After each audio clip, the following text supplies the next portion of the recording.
안녕하세요. 김수학 변호사입니다. 저는 제주 부동산 변호사로서 수많은 부동산 사건의 변론을 성공적으로 수행해왔으며 현재 다수의 부동산 사건을 수임하여 변론하고 있습니다. 토지 소유자임에도 불구하고 자신의 토지가 도로로 사용되고 있지만 별도의 보상을 받지 못하는 경우가 있습니다. 이러한 상황에서는 도로 부당이득금 반환 청구 소송을 통해 정당한 권리를 회복할 수 있습니다.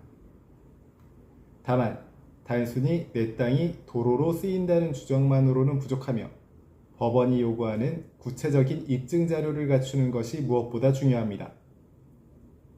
오늘은 제주 부동산 변호사의 시각에서 도로 부당이득금 소송에서 반드시 알아야 할 핵심 입증 방안에 대해서 설명드리겠습니다.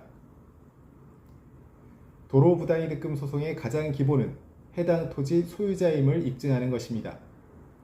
등기부등본, 토지대장, 지적도 및 임야도 등을 제출할 필요가 있습니다. 이 자료들은 소송의 출발점이 되는 필수 자료로 해당 토지의 위치, 면적, 소유관계를 명확히 보여줍니다. 특히 공동소유인 경우 지분관계까지 정확히 확인해야 합니다. 단순히 토지를 소유하고 있다는 것만으로는 부족하고 실제로 일반 공중의 통행로, 즉 도로로 사용되고 있다는 점을 입증해야 합니다.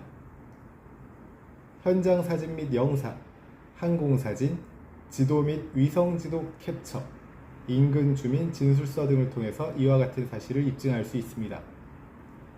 특히 항공사진이나 지도자료는 해당 토지가 장기간 도로로 사용되어 왔다는 점을 객관적으로 보여주는 중요한 자료입니다. 제주 부동산 변호사로서 강조드리자면 시간의 흐름에 따른 이 사용 형태를 보여주는 자료 확보가 매우 중요합니다. 부당이득 반환 청구에서 누가 해당 토지를 점유 사용하고 있는지 특정하는 것이 핵심입니다. 지방자치단체가 점유하고 있는지, 국가가 점유하고 있는지, 인근 토지 소유자가 점유하고 있는지를 주장 입증해야 합니다. 도로 관리 주체가 누구인지에 따라 소송 상대방이 달라지기 때문에 도로관리청 확인이 반드시 필요합니다.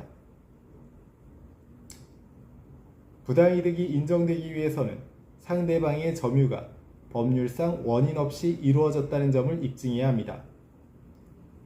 따라서 다음과 같은 경우를 검토해야 합니다.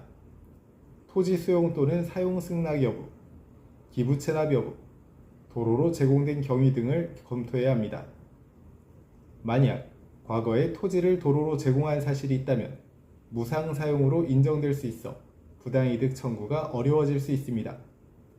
따라서 과거 토지 이용 경위 조사가 매우 중요합니다.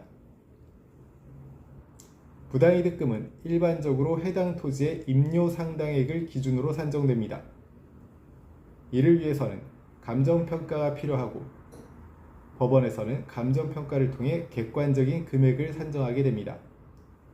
따라서 초기 단계에서부터 감정평가를 준비하는 것이 유리합니다. 지자체 상대 부당이득금은 5년의 소멸시효가 적용되며 통상적으로 과거 5년치만 청구가 가능합니다.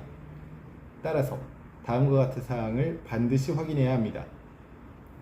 도로 사용 시작 시점, 시효 중단 조치 여부, 최근 5년간 사용 내역 등을 조사할 필요가 있습니다. 시효가 지나면 권리를 행사할 수 없기 때문에 가능한 한 빠르게 대응하는 것이 중요합니다.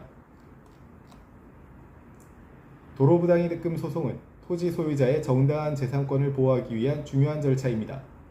그러나 입증이 부족하면 패소할 가능성이 높기 때문에 초기부터 전략적인 자료를 준비하는 것이 무엇보다 중요합니다.